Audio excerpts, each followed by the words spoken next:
If you want to lock your WhatsApp without installing any third-party apps, you are in the right place. In this quick tutorial, I'll show you the easiest built-in method to protect your private chats using your phone security feature.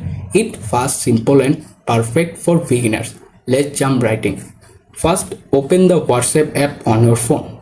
After opening the WhatsApp, make sure you are using the latest version of the app. After that, look at the top right menu bar here, click on the three dots more icon. From the pop-up menu, select settings. Once you are in the WhatsApp settings, scroll down a little, find the privacy option, tap to open it. After this page, scroll down, here you can see various options.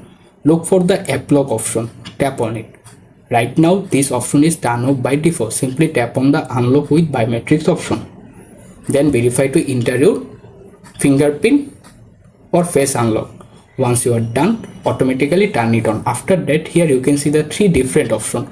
Automatically lock section. Under, click on the immediately option. This means if you back anytime your WhatsApp, then try to reopen the app and automatically ask password. This means enter your fingerprint or face unlock and automatically open it. Thanks for watching. If this tutorial helped, please subscribe to my channel, like this video and share it with your friend. I will see you in the next time.